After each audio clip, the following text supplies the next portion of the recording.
Você sabia que existe uma humilde erva verde, uma que talvez cresça silenciosamente em um canto esquecido do seu jardim ou esteja seca e ignorada no armário da sua cozinha, que os antigos místicos da igreja tratavam como um dos mais poderosos sacramentais de proteção e provisão já dados à humanidade? Ouça com atenção, porque nos próximos minutos vou revelar a você os 5 locais exatos em sua casa onde um simples ramo de alecrim abençoado, o que os antigos fiéis espanhóis chamavam de romero, deve ser colocado para que as portas da provisão divina, o fluxo da abundância honesta e a paz do próprio céu finalmente se abram sobre seu lar. E eu lhe prometo, antes que cheguemos ao fim deste ensinamento, compartilharei com você o 5º e último ponto, aquele sobre o qual as velhas freiras enclausuradas sussurravam apenas entre si, o segredo mais devastador de todos, a colocação que, segundo elas, poderia transformar não apenas suas finanças, mas toda a atmosfera espiritual das paredes em que você dorme. Mas não se apresse, porque se você pular um único desses 5 pontos, a corrente de bênçãos é quebrada, e tudo o que vou lhe ensinar depende de compreendê-los em ordem. A Igreja, em sua longa e paciente sabedoria, guardou este conhecimento por séculos, e serei honesto com vocês, irmãos e irmãs, pouquíssimos padres hoje têm a coragem de ensiná-lo claramente, porque vivemos em uma era que ri do invisível e zomba do sagrado. No entanto, os santos não riam. Os místicos não zombavam. Eles sabiam o que você e eu estamos apenas começando a lembrar, que Deus, em sua infinita ternura, tece sua graça até mesmo através das coisas humildes da terra, através da água e do sal, através do azeite e da cinza, e sim, através dos fragrantes ramos verdes da planta de alecrim, que dizem, os antigos pastores de Belém colocaram sob os pés da Sagrada Família. Deixe-me dizer onde isso começa, porque toda verdadeira revelação começa com uma história. E esta história é uma que foi passada em fragmentos através da longa noite dos séculos. Imagine um pequeno convento de pedra empoleirado em uma encosta varrida pelo vento na região de Castela, no ano de 1577. O inverno tinha chegado cedo naquele ano, e o frio era do tipo que se infiltra pela argamassa das paredes e se instala nos ossos. Lá dentro, as irmãs envolviam as mãos em lã grossa, e suas respirações subiam em nuvens pálidas diante da luz bruxuleante de uma única vela de sebo.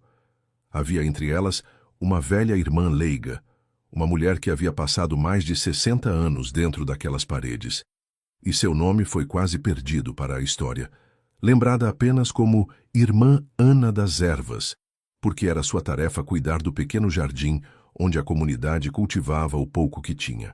E naquele jardim, contra toda razão, contra a geada que matava tudo o mais, uma planta floresceu através do frio mais amargo, o alecrim. Cresceu viçoso e verde e desafiador, liberando sua fragrância picante e sagrada no ar gelado, e as irmãs se maravilhavam que algo tão frágil em aparência pudesse sobreviver ao que matava as colheitas mais resistentes. Certa noite, segundo o relato, Irmã Ana ajoelhou-se em oração diante do pequeno crucifixo de madeira no canto da capela, chorando. O convento estava em ruínas. Não havia mais grãos, os benfeitores os haviam abandonado, e os habitantes locais, tomados pela própria fome e medo, haviam se afastado. Ela rezou um salmo que sabia de cor, Salmo 42, versículo 1, aquele que diz, como o cervo anseia por fontes de água, assim minha alma anseia por ti, ó Deus. E no silêncio que se seguiu, naquela hora tênue e trêmula que os antigos escritores chamavam de hora do lobo, 3 horas da manhã, ela sentiu um calor espalhar-se pela capela gelada e entendeu, sem palavras, que algo lhe estava sendo mostrado. Ela compreendeu que deveria pegar o alecrim, a única planta que Deus preservara viva através da geada mortal, e colocá-lo nos umbrais e nos cantos do convento, abençoando-o em nome do Pai e do Filho e do Espírito Santo, como um sinal, como uma súplica, como um ato de fé de que assim como a erva sobreviveu ao que deveria tê-la destruído, assim também a casa sobreviveria. E escutem com atenção o que veio a seguir, pois é precisamente neste ponto que muitos deixam de acreditar, e é precisamente aqui que a fé de irmã Ana foi recompensada. No espaço de uma semana, tudo mudou. Mas guardarei essa parte da história por um momento, pois antes de lhes dizer como veio a abundância, quero que façam algo por mim, algo que não lhes custa nada e, no entanto, significa tudo para o trabalho que estamos fazendo juntos aqui.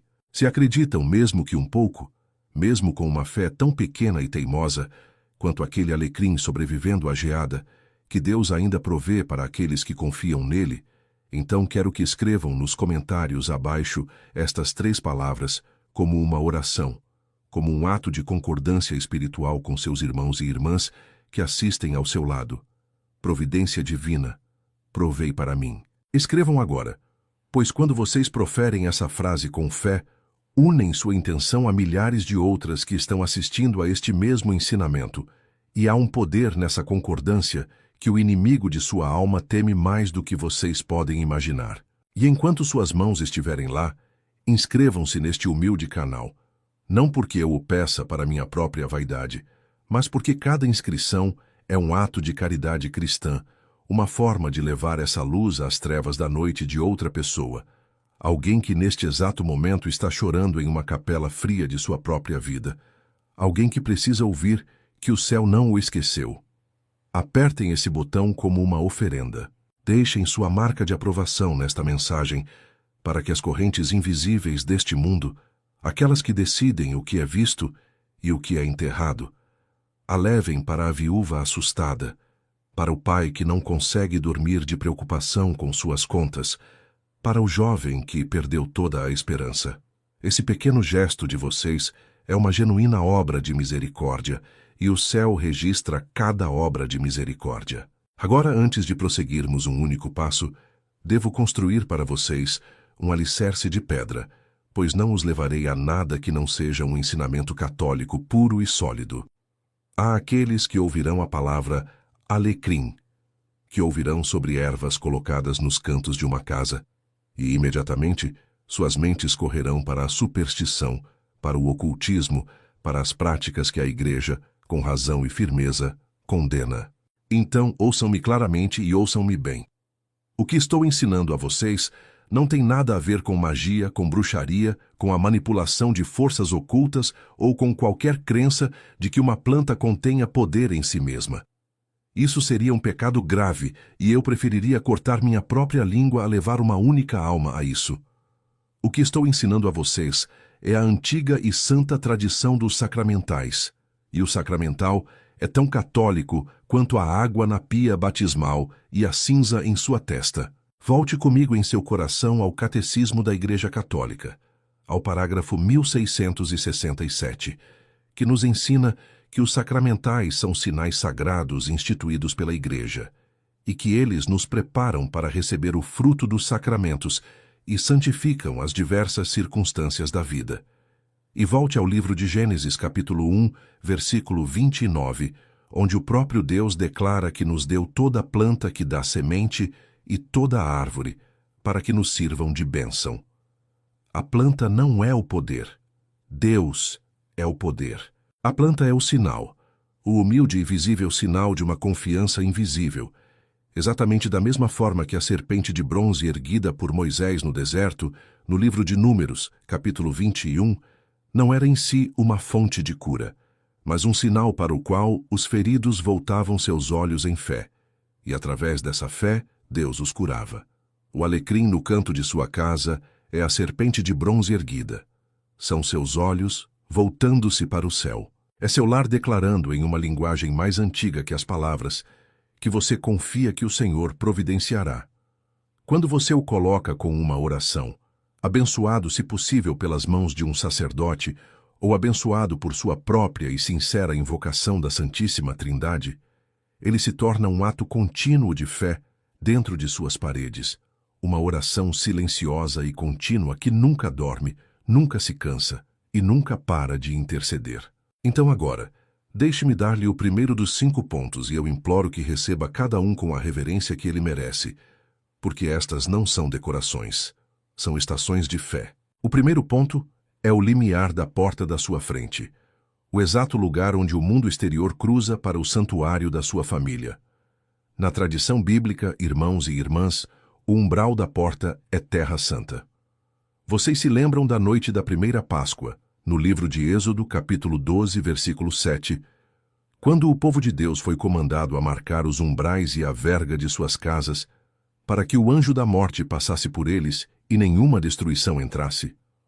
O limiar é onde a proteção começa. É a linha de demarcação entre o caos do mundo e a paz da igreja doméstica, pois é isso que seu lar deve ser, uma pequena igreja, um santuário da Sagrada Família. Quando você coloca um ramo abençoado de alecrim na porta da frente, seja discretamente acima do batente, ou em um pequeno vaso logo na entrada, você está marcando o umbral da sua porta.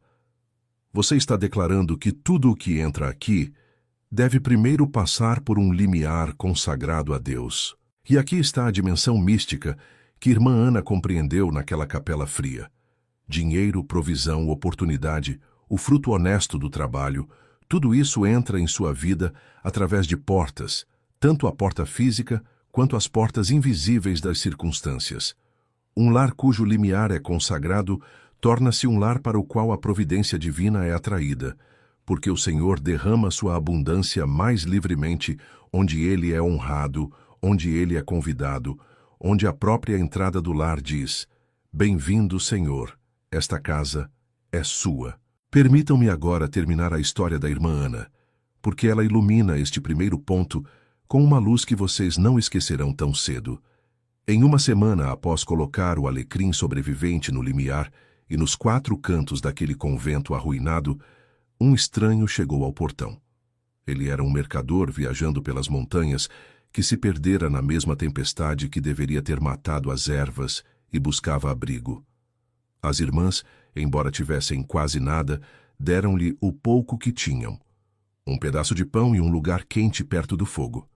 E aquele mercador, movido por sua caridade em meio à pobreza delas, revelou que trazia consigo uma grande soma, o rendimento de um ano de comércio, e que fizera um voto particular a Deus na tempestade. Se sobrevivesse, daria um dízimo à primeira casa de oração que lhe mostrasse misericórdia. Aquele convento, que estivera há dias de sua dissolução, foi restaurado. O grão voltou. Os benfeitores, ouvindo a história, envergonharam-se e retornaram à generosidade. E a irmã Ana viveu seus anos restantes, contando a toda alma que quisesse ouvir, que Deus providenciara não por causa da planta, mas porque a planta fora o sinal exterior de um lar que se recusou a deixar de confiar. Conto-lhes esta história, e sinto que alguns de vocês começam a entender que isto não é algo pequeno. Isto não é um remédio popular ou uma tradição pitoresca. Esta é a arquitetura antiga da fé, e isso me leva a algo que devo compartilhar com vocês agora, pois seria uma falha do meu dever como pastor retê-lo. Tudo o que estou ensinando a vocês sobre estes sinais abençoados, estes limiares e cantos e lugares consagrados, foi compreendido em sua plenitude e vivido em sua perfeição por um dos maiores místicos que a Igreja já conheceu na era moderna, um homem cujo próprio corpo carregou as feridas de Cristo por 50 anos, um homem que viu a guerra invisível pelas almas mais claramente do que qualquer general já viu um campo de batalha. Estou falando de São Pio de Pietrelcina, o amado Padre Pio. E é ele quem pega esta antiga revelação da irmã Ana e dos antigos místicos e a leva através dos séculos para a sua vida hoje. Mas Deus não se esquecera de Teresa. E ele nunca se esquece de você. Uma vizinha, uma senhora idosa do prédio dela, o tipo de alma quieta e fiel que o mundo ignora, mas o céu preza, notou a mudança no rosto de Teresa. Aquele semblante cinzento e afundado que nós, que andamos entre os sofredores, aprendemos a reconhecer. E essa senhora não ofereceu dinheiro, que não tinha, e não ofereceu palavras ocas. Ofereceu a Teresa um pequeno ramo de alecrim bento, e disse-lhe simplesmente, para colocá-lo sobre a mesa, e todas as manhãs, antes que o medo pudesse se instalar, tocá-lo e pronunciar o nome de Deus, dando graças por uma coisa, apenas uma coisa, não importava quão pequena. Teresa me disse que quase riu, quase o jogou fora.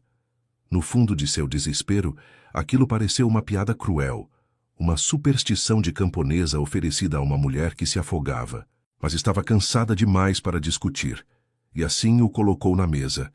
E na manhã seguinte, quando acordou às 3 horas da manhã, com aquela mão apertando sua garganta, lembrou-se dele. Levantou-se no escuro, caminhou até a mesa e tocou o alecrim, e não conseguia pensar em nada pelo qual ser grata, nada mesmo, até que seus olhos pousaram na porta do quarto de seus filhos e ouviu, fracamente, o som deles respirando em seu sono, e disse: Obrigada, Deus, por eles ainda estarem respirando, que meus filhos estão vivos. E chorou, mas pela primeira vez em meses, não foram lágrimas de desespero, foram as lágrimas de uma alma que se lembra de ser amada. Vou fazer uma pausa aqui porque a história de Teresa não terminou. E o que aconteceu com ela depois é um dos mais belos movimentos da graça que já me foi dado compartilhar. Mas não posso passar para o terceiro ponto, e não posso lhes dizer como seu lar foi transformado, sem parar para falar com aquela entre vocês cuja garganta está sendo apertada pela mesma mão fria neste exato momento, esta noite, a qualquer hora que vocês estejam ouvindo estas palavras.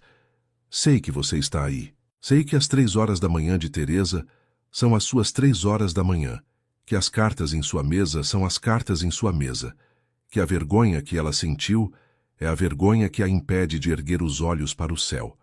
E quero que você entenda algo com total clareza. O que salvou Teresa não foi a planta, foi o retorno da sua confiança.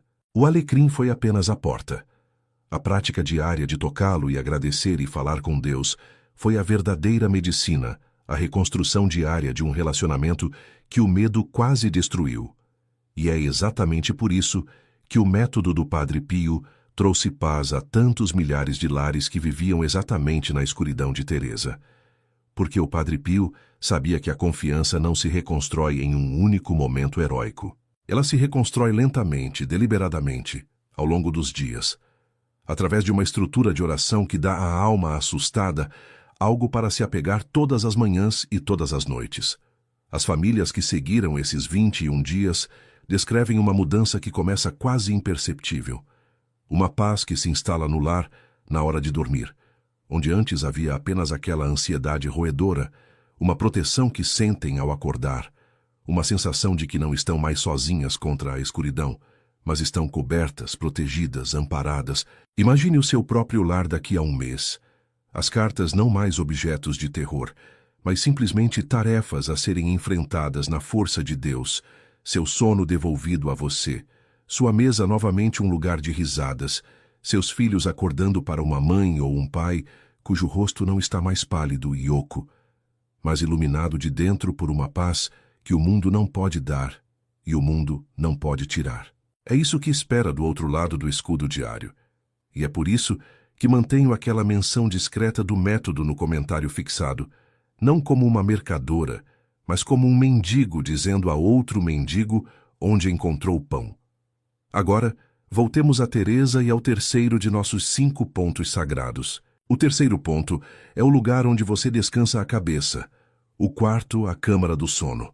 E quero que você entenda por que este ponto é tão criticamente importante, porque é aqui que o inimigo da sua alma faz seu trabalho mais paciente e mais secreto.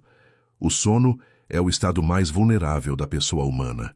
É a hora em que a guarda da mente consciente é baixada quando as ansiedades do dia afundam nas águas profundas da alma e ali criam na escuridão. Não é por acaso, irmãos e irmãs, que o tormento de Teresa veio às 3 horas da manhã. E não é por acaso que tantos de vocês conhecem intimamente essa mesma hora, aquela hora em que você acorda em medo e não consegue voltar a descansar. Os antigos mestres espirituais chamavam as horas da noite profunda de tempo de maior provação, e sabiam que uma alma deve ser protegida em seu sono tão cuidadosamente quanto uma cidade deve ser guardada à noite quando os portões não podem ser vigiados. No livro dos Salmos, capítulo 4, versículo 8, o salmista declara: Em paz me deitarei e dormirei, pois só tu, Senhor, me farás habitar em segurança. Este versículo é um grito de guerra contra o terror da noite, e a colocação de um ramo abençoado de alecrim no quarto onde você dorme, perto da cama, sobre a mesinha ao lado ou sobre a parede acima dela, é o erguer de um estandarte de fé sobre as horas mais indefesas de sua existência. Quando você consagra o lugar do seu sono, está declarando que mesmo na inconsciência, mesmo quando sua própria vontade não pode mais vigiar, este quarto pertence a Deus, e a paz de Cristo reina aqui. E o fruto disso, o fruto prático que tantos testemunharam, é o retorno do descanso.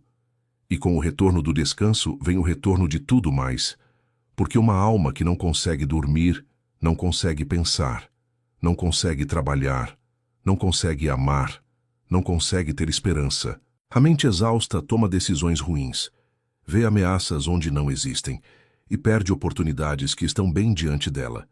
A ruína financeira começa muito frequentemente não na carteira, mas na mente que não dorme, na paralisia da pessoa tão exaurida pelo terror noturno que não consegue mais agir com coragem e clareza à luz do dia.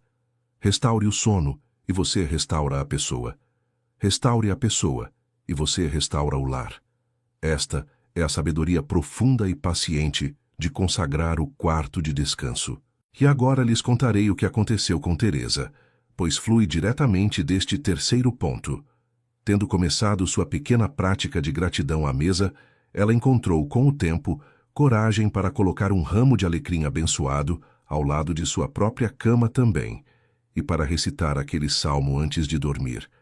Em paz me deito e durmo, pois só tu, Senhor, me fazes viver em segurança. E a hora das 3 horas da manhã, que por tanto tempo fora sua hora de tormento, começou a mudar. O despertar ainda vinha no início, mas agora, quando ela acordava na escuridão, estendia a mão e tocava o ramo ao lado de sua cama, e recitava o salmo, e descobriu que a mão em sua garganta afrouxava o aperto. Noite após noite, o despertar vinha com menos frequência, e à medida que ela começou a dormir, verdadeiramente dormir pela primeira vez em quase um ano, algo dentro dela começou a se curar, e sua mente começou a clarear. E uma manhã ela acordou com uma ideia simples sobre um trabalho que poderia fazer de dentro de sua própria casa, uma habilidade que possuíra o tempo todo, mas que estava tão paralisada pelo medo que se esquecera que a tinha. Em 3 meses, essa pequena ideia se transformou em uma genuína fonte de renda. Seu marido, vendo-a ressurgir das cinzas, encontrou sua própria coragem renovada, e novo trabalho veio a ele também, por meio de uma conexão tão improvável, tão aparentemente coincidida, que Teresa só podia descrever como providência. Em um ano, as cartas haviam desaparecido. A mesa era novamente um lugar de risadas. E Teresa me disse, com lágrimas nos olhos, que havia aprendido a lição mais profunda que uma alma pode aprender. Que Deus nunca a estava punindo. Que ele estivera ali na escuridão o tempo todo, esperando apenas que ela estendesse a mão, mesmo no menor gesto, mesmo tocando um humilde ramo verde e dissesse: eu ainda confio em ti. O quarto ponto é o lugar onde o dinheiro e o trabalho do lar são efetivamente guardados e gerenciados. O lugar da provisão em si, e aqui devo ser muito cuidadosa e muito clara, pois este é o ponto mais propenso a ser mal compreendido. Não estou dizendo para você colocar um ramo de alecrim sobre seu dinheiro como se a planta fosse um amuleto para multiplicar suas moedas. Já lhes disse, e lhes direi 100 vezes se for preciso, que a planta não tem poder, que a magia é um pecado, que a única fonte de todo dom bom é Deus Pai, de quem, como diz a carta de São Tiago, capítulo 1, versículo 17, descem todo dom bom e perfeito. O que estou dizendo a vocês é algo muito mais profundo e muito mais católico do que qualquer amuleto. Estou dizendo para consagrar sua mordomia. Todo lar tem um lugar, seja uma gaveta, uma escrivaninha, uma certa prateleira, onde os assuntos da provisão são tratados, onde as contas são mantidas, onde os planos para a vida material da família são feitos. E esse lugar, irmãos e irmãs, é mais espiritual do que vocês jamais imaginaram. Pois como lidamos com os dons materiais que Deus nos deu, é uma das mais verdadeiras medidas de nossas almas. Lembrem-se da parábola dos talentos. no Evangelho de Mateus, capítulo 25, onde o Senhor entrega aos seus servos uma quantia para administrarem em sua ausência e recompensa aqueles que são fiéis e multiplicam o que receberam, e condena aquele que, por medo, enterra seu talento na terra e nada faz. O medo, vejam bem, é o grande inimigo da boa administração. O servo que falhou não falhou porque era ímpio em suas ações, mas porque estava paralisado pelo terror de seu senhor. E assim não fez nada, e seu nada tornou-se sua condenação. Quantos de nós, em nosso medo financeiro, nos tornamos esse terceiro servo?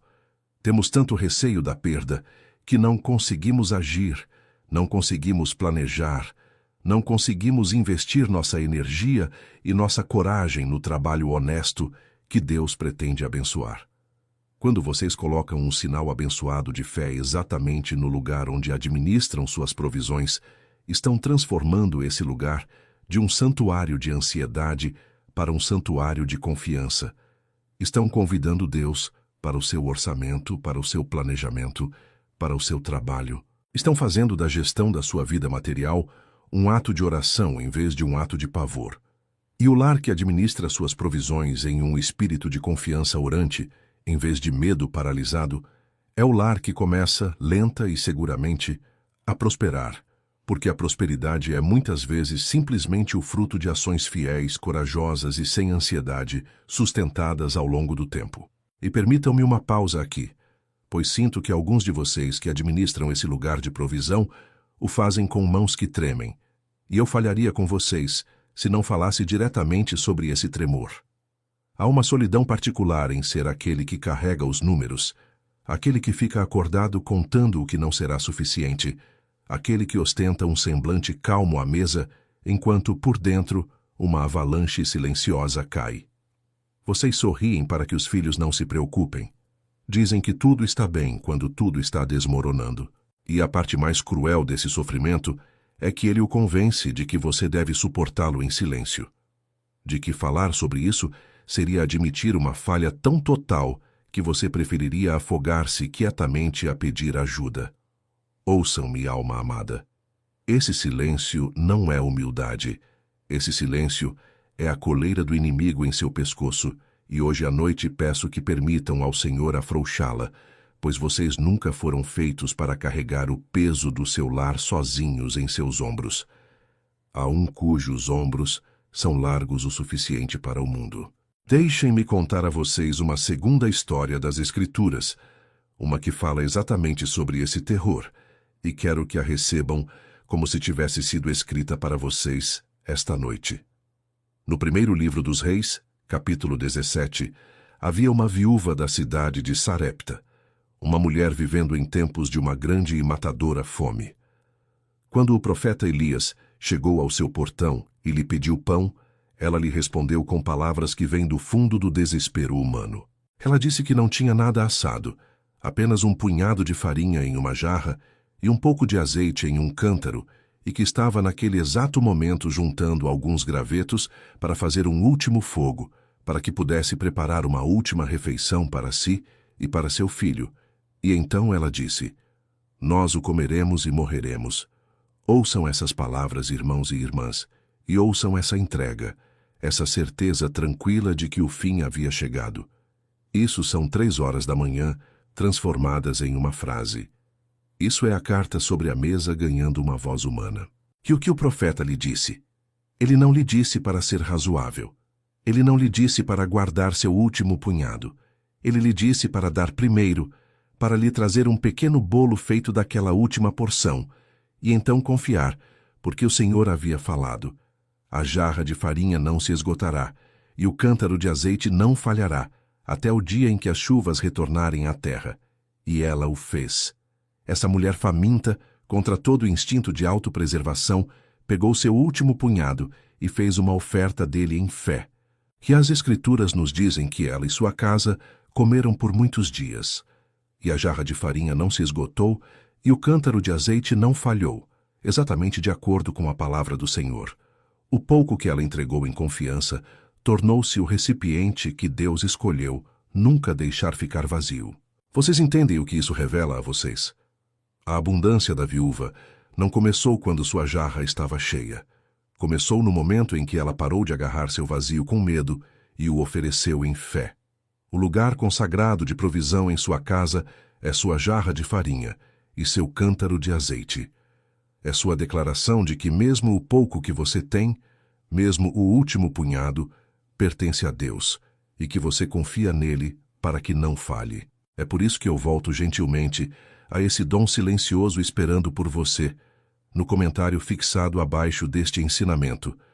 Os 21 dias com Padre Pio, o método secreto do santo para vencer batalhas espirituais e alcançar milagres.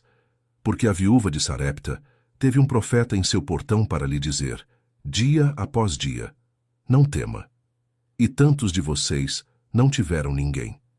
Tantos de vocês enfrentaram a jarra vazia sem uma voz de fé ao seu lado, sem estrutura, sem uma palavra diária para firmar suas mãos trêmulas.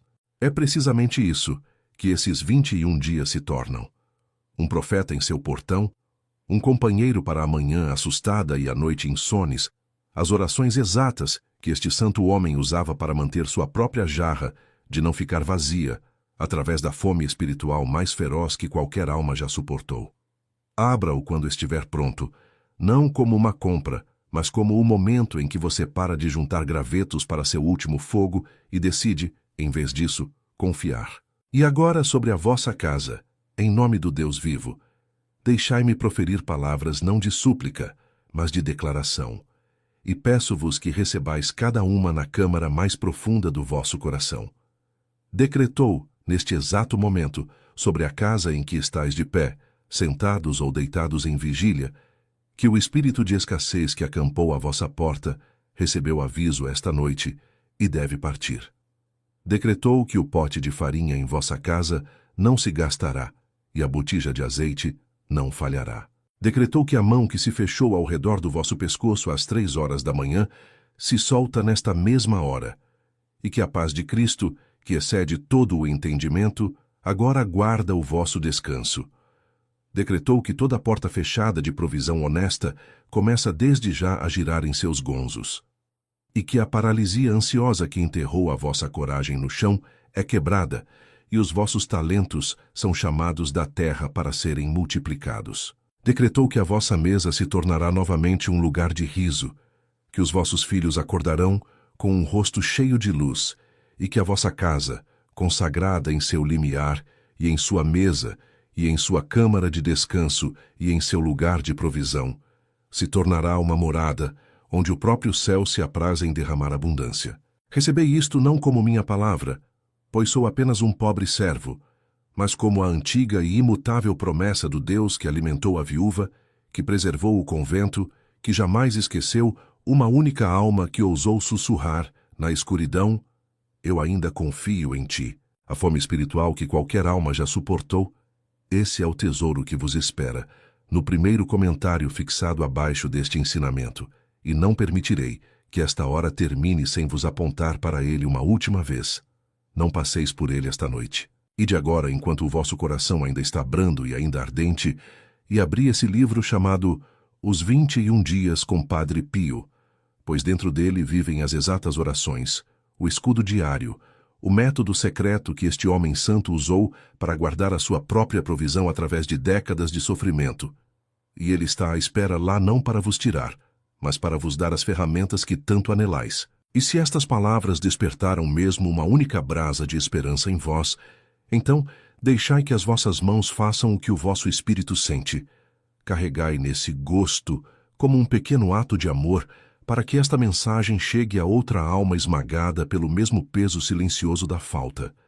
Subscrevei, não meramente para seguir um canal, mas para manter esta lâmpada acesa em vossa própria casa para os dias que virão.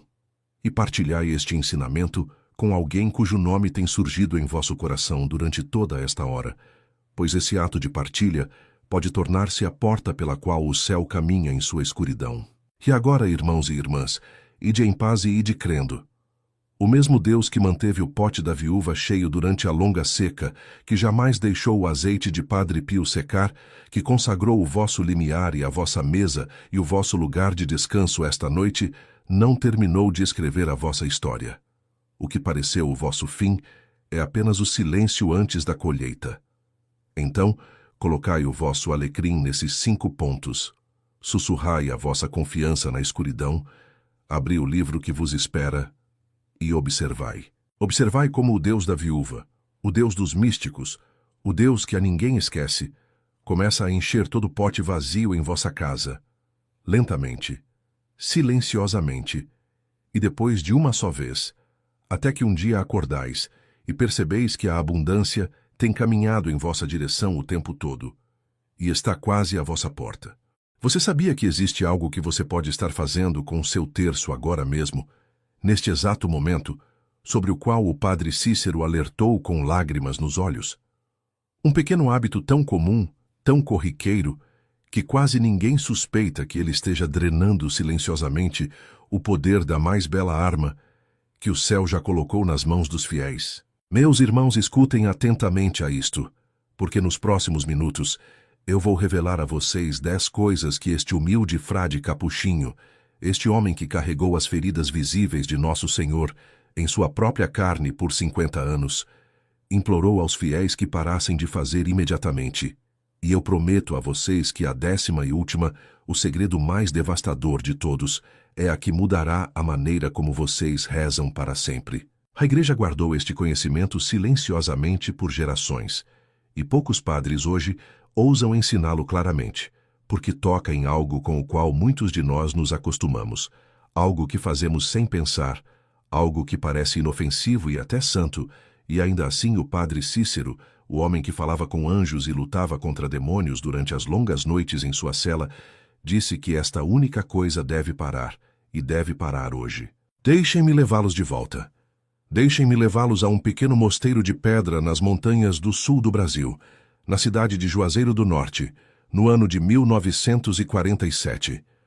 Imaginem o frio do início da manhã, aquele tipo de frio que atravessa as paredes grossas de um velho convento e se aloja em seus ossos, o tipo de frio que faz os bancos de madeira rangerem e as chamas das velas tremerem. Os sinos ainda não tocaram. O céu lá fora ainda tem a cor de cinzas, aquela hora cinzenta antes do amanhecer em que o mundo prende a respiração. E em uma cela estreita, ajoelhado no chão frio, está um frade com um hábito marrom e uma barba espessa com fios grisalhos, suas mãos envoltas em luvas escuras que escondem as feridas que sangraram por quase 30 anos. Seu nome é Francesco Forgione, mas o mundo inteiro o conheceria como Padre Cícero. Em seus dedos, gastos por décadas de uso, move-se um terço. E aqui está a primeira coisa que quero que vocês sintam, meus irmãos. Antes de eu revelar os avisos, antes de eu lhes dar a lista, quero que vocês entendam quem era este homem, porque o peso do seu aviso depende inteiramente do peso da sua autoridade. Este era um homem que dizem ter rezado até 30, 40, até 50 terços em um único dia. Quando as pessoas lhe perguntavam quantos terços ele rezava, ele sorria sob aquela barba e respondia apenas, com aquela voz calma da montanha, que rezava tantos quantos conseguisse. Ele chamava o terço de sua arma. Quando sentiu a morte se aproximar em seus últimos anos, quando seu corpo estava falhando e sua voz era quase um sussurro, ele agarrou seu terço e pediu àqueles ao seu redor repetidas vezes que rezassem, que continuassem rezando, para nunca deixarem as contas silenciarem. Ele disse, e estas palavras estão registradas e são guardadas até hoje, que esta arma nunca deve ser deixada de lado. Ele a chamou de arma contra o inimigo de nossas almas. Portanto, quando um homem como este, um homem que sangrava das mesmas feridas de Nosso Senhor crucificado, um homem que lia os corações de estranhos no confessionário e lhes dizia pecados que eles tinham esquecido de confessar, quando um homem como este avisa que você está fazendo algo errado com seu terço, você não dá de ombros. Você se aproxima, você ouve. E é exatamente isso que estou pedindo que vocês façam agora. Antes de prosseguir, quero que façam algo por mim, algo pequeno, mas algo que o céu nota. Nos comentários abaixo desta mensagem, quero que escrevam estas palavras, lentamente e com fé no coração. Padre Cícero, Rezem por mim e guardem minha família. Escrevam agora, porque há um mistério na palavra falada e escrita da oração, um mistério que os santos compreendiam, que quando pedimos intercessão publicamente, quando não temos vergonha de implorar ajuda a um santo diante dos olhos do mundo, o céu se inclina para ouvir. E enquanto escrevem essas palavras, pensem em realizar mais um ato de caridade silenciosa. Se esta mensagem chegar a pelo menos uma alma que esteja lutando na escuridão esta noite, uma mãe chorando por um filho que abandonou a fé, um homem esmagado sob o peso do próprio desespero, então seu simples ato de se inscrever neste canal e compartilhar este ensinamento se torna uma obra de misericórdia. Não vos custa nada, e ainda assim pode levar a luz do Padre Cícero para um lar que vive na sombra há anos. Façam não por mim, mas por eles, pelos que vocês nunca encontrarão, que ouvirão estas palavras porque vocês escolheram passá-las adiante. Agora, alguns de vocês, ao me ouvirem falar desta maneira, podem ficar inquietos. Podem se perguntar, isto é verdadeiramente católico? É alguma devoção privada, algum misticismo que se desvia do solo firme da fé? E não quero tranquilizar ninguém cegamente.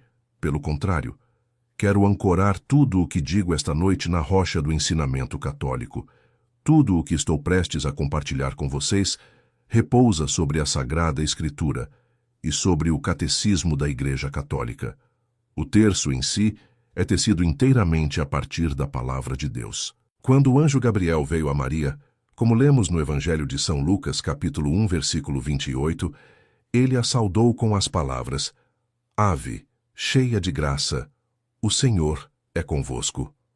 Quando Isabel, cheia do Espírito Santo, exclamou, como lemos nesse mesmo capítulo, versículo 42, Bendita és tu entre as mulheres, e bendito é o fruto do teu ventre, ela nos deu o próprio coração da oração que sussurramos nessas contas. E o Catecismo da Igreja Católica, no parágrafo 2678, nos ensina que a oração da Igreja extrai seu poder e sua beleza ao se voltar para Maria, que a meditação sobre os mistérios de Nosso Senhor através de seus olhos nos atrai para a própria vida de seu Filho. Portanto, quando falo que o terço é nossa arma, não estou inventando nada. Estou lhes entregando um ensinamento tão antigo quanto as montanhas, confirmado pelos santos, selado pela Igreja e vivido nas mãos sangrentas do Padre Cícero. Então vamos começar. Vamos começar com a primeira coisa que o Padre Cícero advertiu que vocês parassem de fazer com seu terço imediatamente, e deixem-me dizer agora, para que não fiquem impacientes, que cada um desses 10 avisos se baseia no anterior, que eles sobem como uma escadaria em direção à 10ª e última revelação. O segredo mais devastador de todos, a única coisa que o Padre Cícero dizia que desfaz quase tudo o mais, e guardarei esse para o final, porque vocês precisam entender os 9 primeiros antes que possam verdadeiramente receber o 10º. A primeira coisa, meus irmãos, é isto. Parem de rezar o terço com os lábios enquanto a mente divaga para longe. Parem com a repetição vazia. O Padre Cícero dizia que o terço rezado sem o coração é como um corpo sem alma, que as palavras se tornam uma batida de tambor oca, um ritmo sem música, uma batida numa porta que ninguém pretende abrir. Agora deixem-me mostrar o fundamento disso na Palavra de Deus, porque Nosso Senhor mesmo nos alertou contra exatamente isso. No Evangelho de São Mateus, capítulo 6, versículo 7, Jesus disse: Ao orarem não usem de vãs repetições como os pagãos, que pensam que pelo seu muito falar serão ouvidos. E no Evangelho de São Mateus novamente, capítulo 15, versículo 8, citando o profeta Isaías, Nosso Senhor lamentou: Este povo honra-me com os lábios, mas o seu coração está longe de mim. Estão ouvindo, meus irmãos? O perigo é antigo, o perigo do coração errante. Os lábios que se movem enquanto a alma está em outro lugar, pensando nas contas, pensando na discussão do jantar, pensando nas preocupações de amanhã, enquanto as contas passam pelos dedos como água por um vaso furado. A santa cuja sabedoria coroa este ensinamento, a grande Santa Teresa d'Ávila, aquela imponente doutora da Igreja, aquela carmelita espanhola que reformou sua ordem e escalou o castelo interior da alma, escreveu no ano de 1577 sobre este mesmo perigo.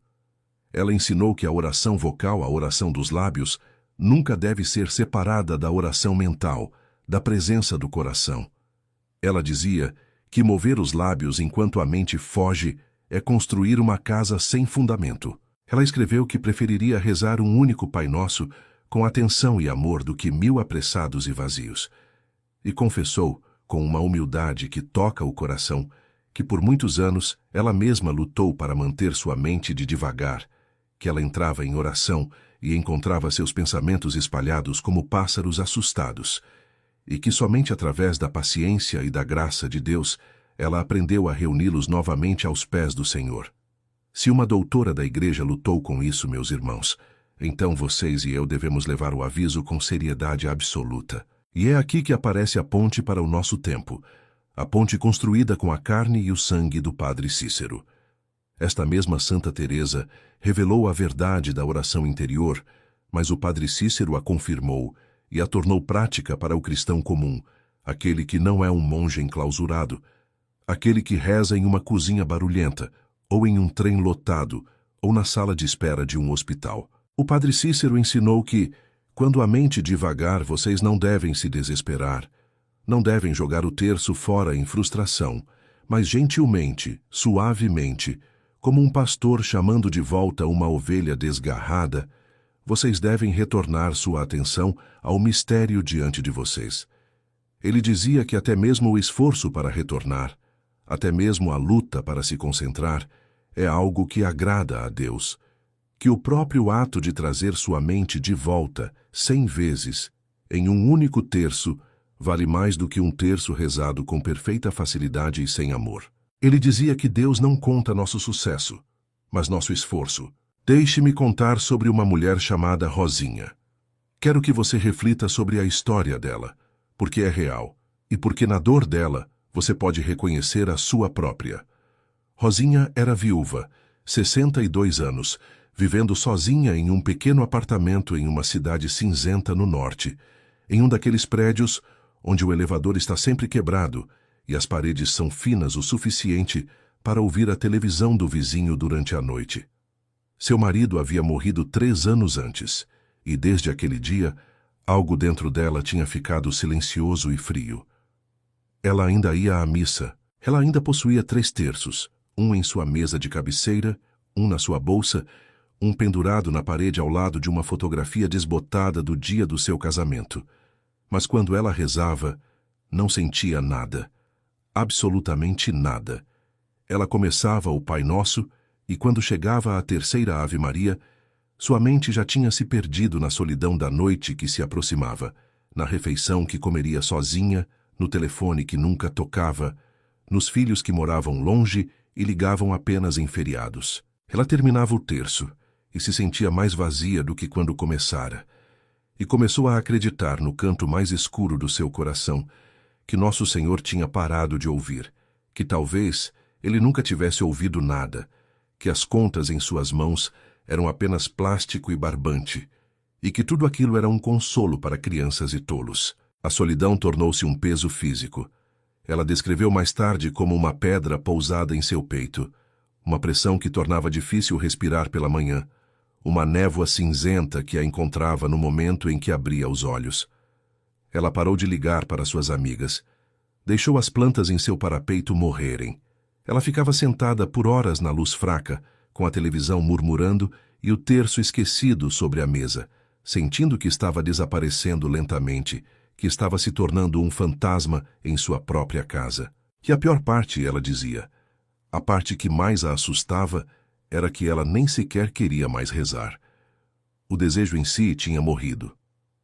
Ela olhava para o terço na parede ao lado da fotografia do seu casamento e sentia apenas culpa, apenas uma dor surda de fracasso, como se estivesse decepcionando um Deus que já tinha desistido dela. E então, em uma tarde cinzenta, sentada naquele silêncio, ela se lembrou de algo que um padre tinha dito uma vez, há muito tempo, sobre o Padre Cícero, sobre como ele ensinava que a oração não é um desempenho, mas uma presença, que você não precisa sentir nada, você só precisa comparecer, você só precisa ficar. E Rosinha, sem nada a perder, pegou o terço da mesa. Mas desta vez ela não tentou se apressar. Desta vez, ela pegou a primeira conta e de início nem sequer disse as palavras com seus lábios. Ela simplesmente segurou a conta e olhou para o crucifixo e disse em voz alta, no quarto vazio, "Eu não sei mais como fazer isso." E então, ela começou lentamente, uma palavra de cada vez. E quando sua mente divagava para sua solidão, ela fazia exatamente o que o padre Cícero tinha ensinado. Ela a trazia de volta gentilmente, não com raiva de si mesma, mas com ternura, do jeito que você guiaria uma criança cansada de volta para a cama. Pai Nosso. Sua mente divagou. Ela a trouxe de volta. Que estás no céu. Ela divagou novamente. Ela a trouxe de volta.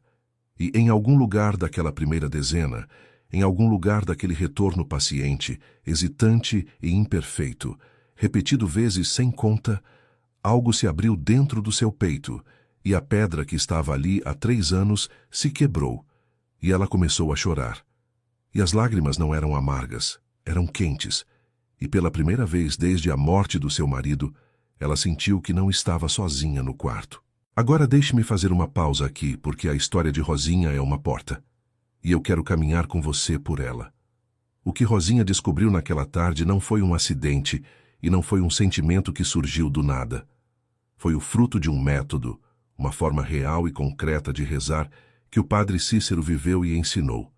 Um modo de transformar o terço de uma repetição vazia em uma conversa viva com o céu. E isso é algo com o qual lutei por muito tempo. Essa questão de como os fiéis comuns, pessoas como a Rosinha, pessoas como você, pessoas carregando mágoas, exaustão e dúvidas, podem realmente entrar na profundidade da oração que os santos conheciam. Porque os santos revelaram a verdade. Santa Teresa d'Ávila nos mostrou o castelo interior, mas foi o padre Cícero quem tomou essas alturas místicas e as forjou em um método diário, prático e passo a passo que qualquer pessoa poderia seguir. Um método de proteção e renovação que ele praticou durante as longas batalhas espirituais de sua própria vida.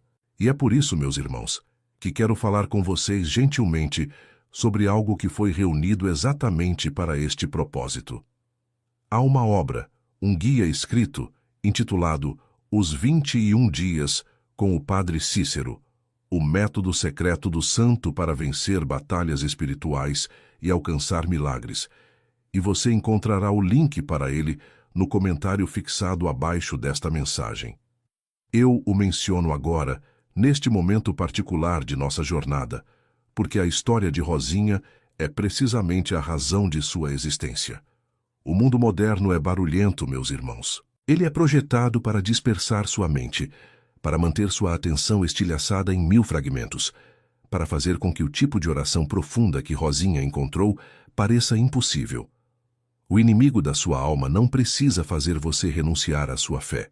Ele só precisa manter sua mente vagando, mantê-lo apressado, mantê-lo distraído, até que seu terço se torne exatamente o vaso vazio sobre o qual nosso Senhor advertiu. E é por isso que as orações exatas que o padre Cícero usava, as práticas diárias que ele seguia, para construir um escudo espiritual ao redor de si mesmo e de seus filhos espirituais, foram reunidas neste guia único, organizado como uma jornada de 21 dias, para que qualquer pessoa, até mesmo uma viúva em luto, em um pequeno apartamento com um elevador quebrado, possa aprender a rezar como os santos rezavam. Não é um livro para ler uma vez e deixar de lado. É uma armadura diária, um escudo que você veste a cada manhã, as armas precisas que o próprio santo manejou contra as trevas. Eu apenas menciono isso de passagem por enquanto, porque há muito mais da nossa história para contar. Mas guarde isso em sua mente, porque voltaremos a falar sobre isso. Vamos passar agora para a segunda coisa que o padre Cícero advertiu que você deve parar de fazer com seu terço imediatamente. E isso está intimamente ligado à primeira, porém corta ainda mais fundo. Pare de tratar seu terço como um amuleto da sorte. Pare de usá-lo como joia sem fé por trás. Pare de pendurá-lo no retrovisor do seu carro como se fosse um pé de coelho, um apetrecho supersticioso que afasta o azar. O padre Cícero tinha uma reverência profunda pelo terço como um sacramental, como um objeto sagrado abençoado pela Igreja e carregado com as orações dos fiéis, mas ele advertiu severamente contra a corrupção dessa reverência em superstição, contra a ideia de que o objeto em si, as contas e o metal, detém algum poder mágico separado da fé e da oração daquele que o segura. O fundamento deste aviso está escrito em todas as Sagradas Escrituras. No Evangelho de São Marcos, capítulo 5, versículo 34, quando a mulher que sofria de hemorragia há 12 anos estendeu a mão e tocou na orla do manto de Nosso Senhor e foi curada, ele não disse: "Meu manto te curou." Ele disse: "Filha, a tua fé te salvou." Vocês percebem a distinção, meus irmãos? O poder nunca esteve no tecido. O poder fluiu através da fé. E no livro dos Atos dos Apóstolos, capítulo 19, lemos sobre os filhos de um homem chamado Sebastião, que tentaram usar o santo nome de Jesus como se fosse uma palavra mágica, sem fé, sem pertencer a Nosso Senhor, e foram dominados e expulsos, feridos e envergonhados. A lição está gravada em pedra. Coisas santas exigem fé santa, e buscar o poder do céu sem a entrega do coração é como tentar agarrar fumaça. A confirmação santa desta verdade remonta através dos séculos, mas permitam-me recorrer novamente à sabedoria dos místicos que entenderam que Deus não será reduzido a um talismã, que o Deus vivo não é uma força a ser manipulada, mas um Pai a ser amado e em quem se deve confiar. E o padre Cícero confirmou isso em nossa própria época com uma veemência que surpreendeu as pessoas, porque ele era tão gentil na maioria das coisas, mas, neste ponto, era inabalável. Ele ensinou que o terço é nossa arma justamente porque é oração, porque nos une aos mistérios da vida de Nosso Senhor e à intercessão de Maria, e que carregá-lo sem rezar, tratá-lo como uma decoração ou uma superstição, é segurar uma espada pela lâmina e se perguntar por que ela corta a própria mão. Ele queria que os fiéis entendessem que cada sacramental extrai seu poder da oração da Igreja e da fé do crente, que as contas são uma escada, não um ídolo, um meio de ascensão a Deus, nunca um substituto para ele. Deixem-me contar-lhes agora sobre um jovem chamado Marcos. Marcos tinha 34 anos, e por todas as medidas externas, sua vida estava desmoronando. Ele trabalhava longas e brutais horas em um emprego que o consumia, e começara, no último ano, a sofrer do que só conseguia descrever como uma ansiedade sufocante, um terror que o acometia sem aviso, na maioria das vezes, nas horas profundas da noite. Ele acordava às 3 horas da manhã, encharcado de suor, com o coração batendo como se fosse romper suas costelas, tomado por um pavor sem nome, uma certeza de que algo estava terrivelmente errado, que uma escuridão pressionava seu quarto. Ele foi a médicos, recebeu pílulas. As pílulas amenizavam as arestas, mas não tocavam o âmago do terror. E pior, no silêncio daquelas noites, ele começou a sentir que estava sob algum tipo de ataque espiritual, que a escuridão tinha uma vontade, que ela o odiava. Marcos tinha um terço. Sua avó o dera a ele quando era menino. Um terço de madeira simples com um crucifixo gasto, e ele o guardava por um vago sentimento de que deveria, pendurado na cabeceira da cama, perto do travesseiro. E em seu medo, ele começou a apertá-lo à noite, segurando-o tão forte que as contas deixavam marcas em sua palma. Mas ele não rezava.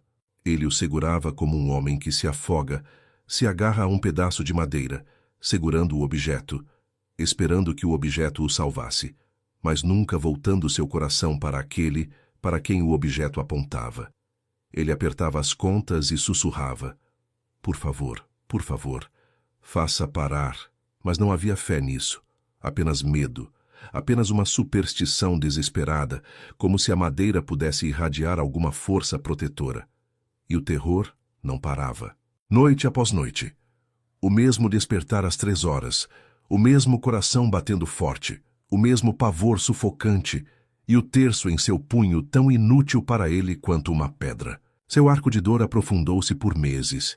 Ele parou de dormir no quarto de vez e passou a dormir no sofá com a televisão ligada, porque o barulho e a luz mantinham o terror afastado, pelo menos um pouco. Seu trabalho sofreu. Seus relacionamentos desgastaram-se. Ele afastou as poucas pessoas que o amavam, porque não conseguia explicar a elas o que estava acontecendo. Essa certeza rasteira de que ele estava sendo caçado na escuridão. Ele descreveu aqueles meses mais tarde como os mais solitários de sua vida. Um homem cercado pelo mundo comum durante o dia, cumprindo seu trabalho, respondendo e-mails, fazendo compras e então descendo a cada noite a um inferno particular que ninguém mais podia ver. E o terço, a única coisa que poderia ter sido sua verdadeira arma, pendia inútil em sua mão, porque ele o tinha transformado em um ídolo em vez de uma oração. A mudança veio através de um velho, um estranho na verdade, a quem Marcos conheceu pelo que ele insistiria mais tarde não ter sido acidente algum. Ele tinha entrado em uma igreja no meio de uma tarde de dia útil, não para rezar, mas simplesmente para sentar em um lugar que fosse silencioso, fresco e escuro, para escapar do barulho de sua própria mente por uma hora. E um velho estava lá, ajoelhado diante de uma estátua, com um terço movendo-se entre seus dedos. E quando o velho terminou, notou Marcos largado no banco com os olhos vermelhos e exaustos, e ele veio e sentou-se ao seu lado e perguntou, simplesmente, "Você está carregando algo pesado demais, meu filho?" E Marcos, para seu próprio espanto, contou tudo àquele estranho. O terror das 3 da manhã, o coração disparado, o terço que ele apertava e que não servia para nada. E o velho ouviu e então disse algo que Marcos nunca esqueceu. Ele disse, "Você está segurando a arma, mas não aprendeu a manejá-la. Você aperta as contas, mas não entra pela porta que elas abrem. Padre Cícero disse que o terço é nossa arma, mas uma arma deve ser usada com habilidade e com fé, não apenas apertada em pânico. Venha, deixe-me lhe mostrar." E ali, naquela igreja vazia, o velho ensinou Marcos a como realmente rezar o terço na noite. Não como um amuleto contra o escuro, mas como uma porta para a presença de Nosso Senhor, que venceu o escuro para sempre.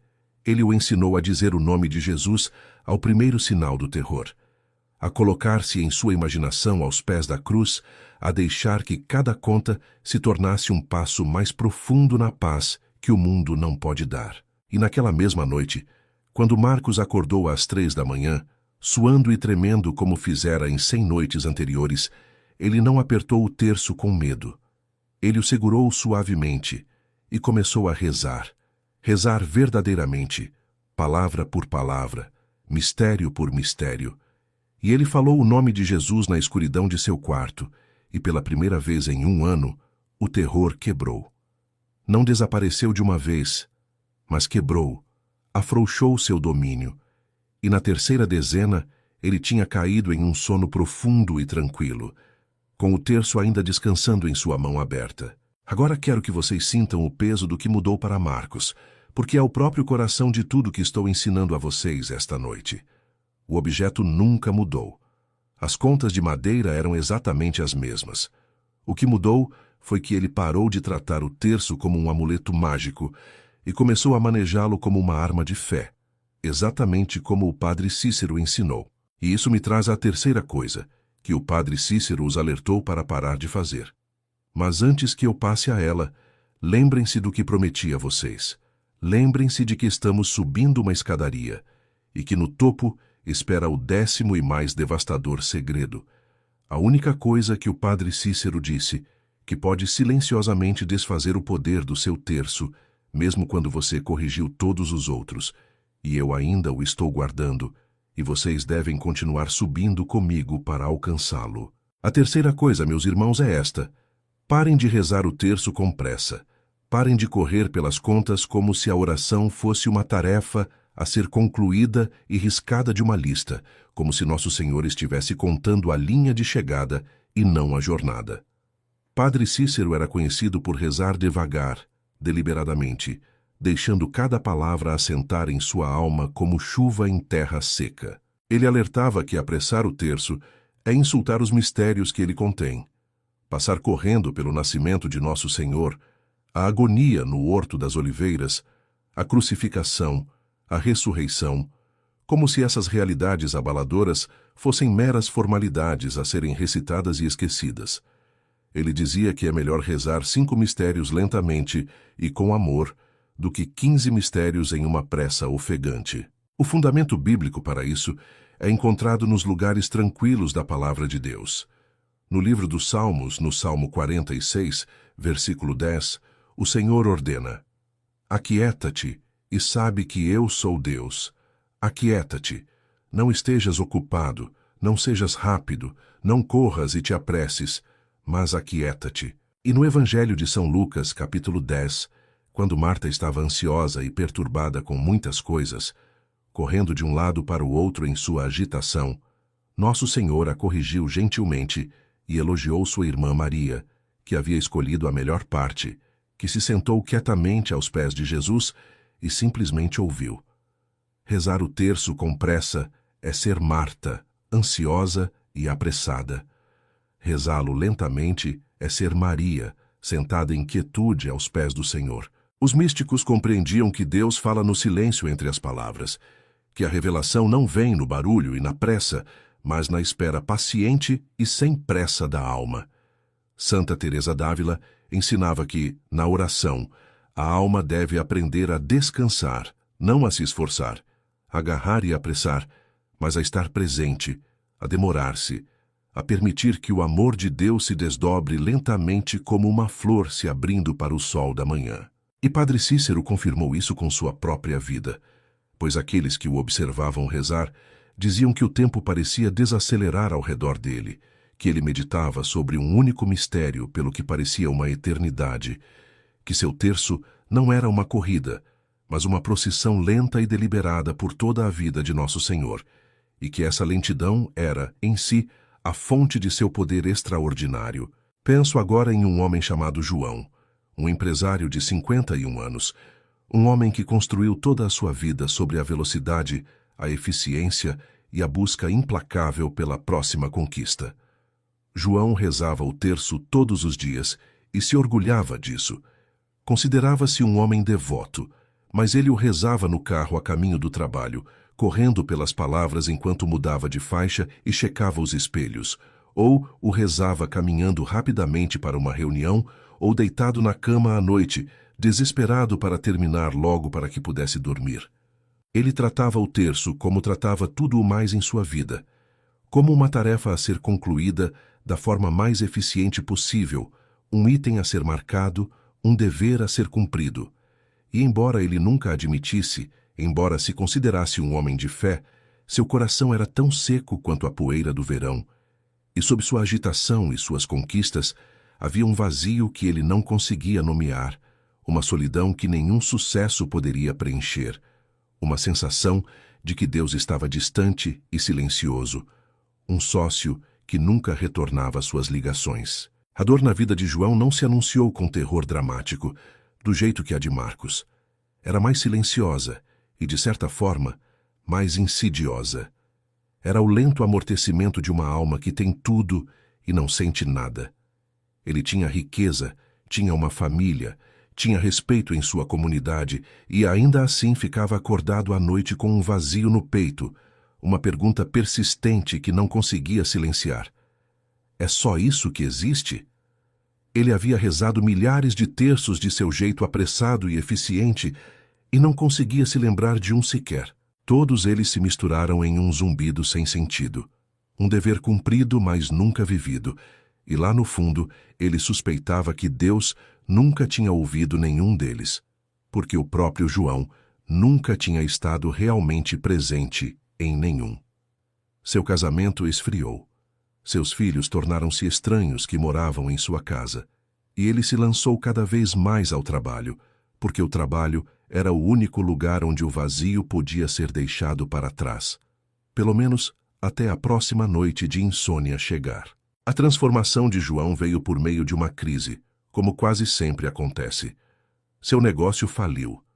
No espaço de poucos meses, o império que ele construiu com tanta energia frenética desmoronou, e ele se viu, pela primeira vez na vida, sem nada para onde correr, sem reuniões para comparecer, sem conquistas para perseguir.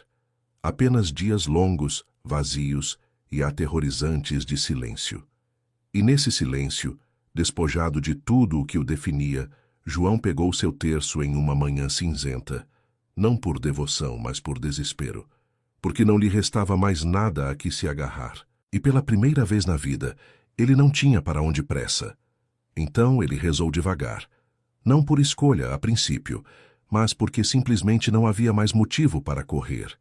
E enquanto rezava devagar, enquanto refletia sobre as palavras, enquanto se detinha na agonia de Nosso Senhor no Horto das Oliveiras, aquele mistério de um homem que se ajoelhou na escuridão, suou sangue e se sentiu completamente abandonado.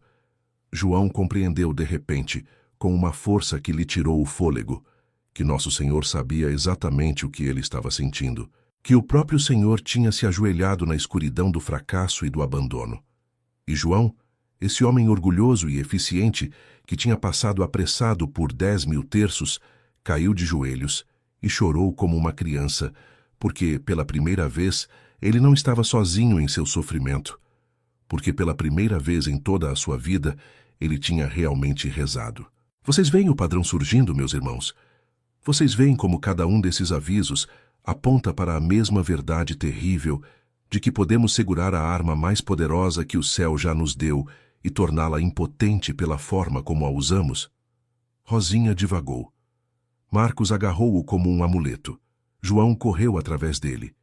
E em cada caso, o terço permaneceu morto em suas mãos, até que aprendessem a rezá-lo como o padre Cícero ensinou. E eu lhes digo, o método que o padre Cícero usava, a maneira exata como ele entrava nesses mistérios, as orações e práticas específicas que ele tecia ao redor de seu terço para torná-lo uma arma viva, não está perdido. Ele foi reunido e organizado, como lhes disse naquele guia, os 21 dias com o padre Cícero, para que vocês não precisem esperar por uma crise como a de João, para que não precisem tropeçar no escuro por anos como Marcos, para que possam aprender agora, hoje, o método do próprio santo, apresentado dia após dia no comentário fixado abaixo.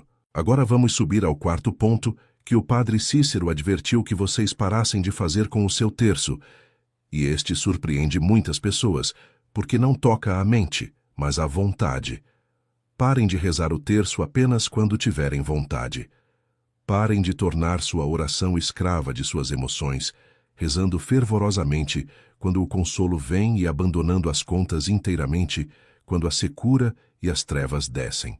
O padre Cícero ensinou, das profundezas de sua própria experiência de décadas de escuridão espiritual, que o terço deve ser rezado mais fielmente, justamente quando parece mais vazio, mais seco, mais inútil, porque é nesses momentos áridos que a oração se torna pura, despojada de todo interesse próprio, oferecida não pela doçura que recebemos, mas puramente por amor a Nosso Senhor. Vocês precisam entender algo sobre o padre Cícero que poucas pessoas sabem. Este homem que é celebrado como um grande místico, este homem que via visões e operava maravilhas, passou enormes períodos de sua vida em uma escuridão espiritual tão profunda que temia ter sido abandonado por Deus. Ele escreveu aos seus diretores espirituais, em cartas que sobrevivem até hoje, sobre uma escuridão que pressionava sua alma, sobre uma secura na oração que parecia um deserto sem água, sobre noites em que o céu parecia selado e suas orações pareciam não subir mais alto que o teto de sua cela. E, no entanto, nessa escuridão, ele nunca parou de rezar o terço. Ele nunca deixou as contas silenciarem porque não sentia a presença de Deus.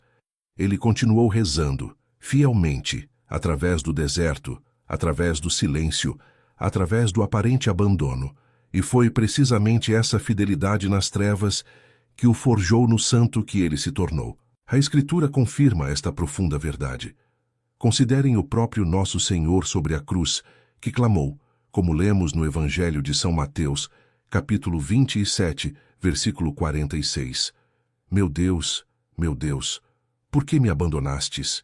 Até o Filho de Deus, em sua humanidade, provou a escuridão de se sentir abandonado, e ainda assim, nessa mesma escuridão, ele completou a obra de nossa salvação.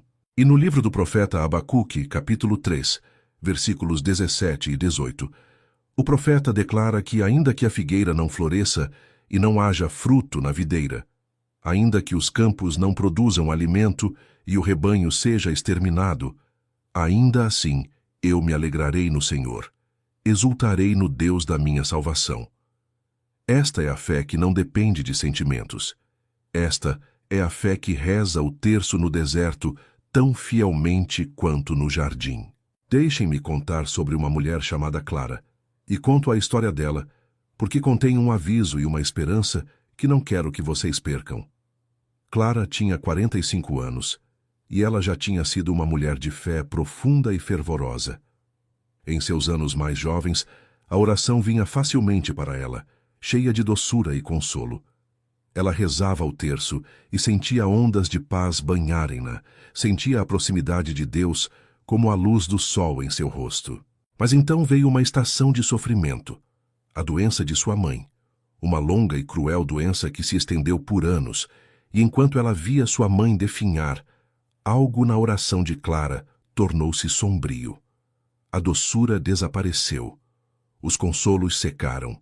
Ela pegava o terço e não sentia nada, absolutamente nada, um silêncio frio e vazio, e começou a concluir que Deus a tinha abandonado, que suas orações eram sem sentido, que não havia motivo para continuar. Então ela parou. Lentamente no início, depois por completo, raciocinou que um Deus que não lhe dava conforto era um Deus a quem não valia a pena rezar, ou talvez um Deus que sequer existia. E a doença de sua mãe se prolongava, e Clara mergulhou em uma amargura e um desespero que assustavam aqueles que a amavam. Ela tornou-se rígida, tornou-se colérica. Ela olhava para o terço em sua cômoda e sentia uma onda de ressentimento, como se ele a tivesse traído, como se lhe tivesse prometido um Deus que a abandonara em sua hora de maior necessidade. Os anos da agonia de sua mãe tornaram-se anos de morte espiritual para Clara também. Um endurecimento lento do coração, uma escuridão amarga e solitária, na qual ela se sentia totalmente desamparada pelo próprio Deus, a quem um dia a amara tão ternamente. E a agonia mais profunda de todas era que ela já nem sentia mais a falta dele. Ela ficara insensível, e a insensibilidade, meus irmãos, é uma coisa muito mais terrível do que a dor. O que trouxe Clara de volta foi uma única frase, dita por um capelão de cuidados paliativos nas semanas finais da vida de sua mãe, um padre silencioso, que notou a amargura em seus olhos e a compreendeu. Ele lhe disse muito gentilmente: "Minha filha, o padre Cícero rezou por 50 anos em uma escuridão mais profunda que a sua, e ele nunca parou, nem por um instante, porque entendeu que a oração que oferecemos quando não sentimos nada é a oração mais pura de todas, pois não é oferecida pelo que recebemos de Deus, mas puramente por amor a Ele." E aquelas palavras atravessaram algo dentro de Clara. Ela percebeu, com um choque de vergonha e reconhecimento, que sempre rezara apenas pelas consolações, pela doçura, pelo que recebia, e que, no momento em que Deus lhe pediu que o amasse na escuridão, que confiasse nele sem recompensa, ela o abandonou. E naquela noite, sentada ao lado da cama de sua mãe adormecida, na luz fraca do quarto da casa de repouso, Clara pegou seu terço pela primeira vez em 3 anos. Ela não sentiu nada, absolutamente nada. E mesmo assim, rezou. Rezou na escuridão por amor, sem esperar consolação alguma, e entendeu enfim que aquela oração, seca, sem amor e fiel, era a oração mais bela que ela já oferecera em toda a sua vida. E quero falar com vocês agora no meio da história de Clara, porque suspeito que alguns de vocês que me ouvem estão exatamente onde ela esteve.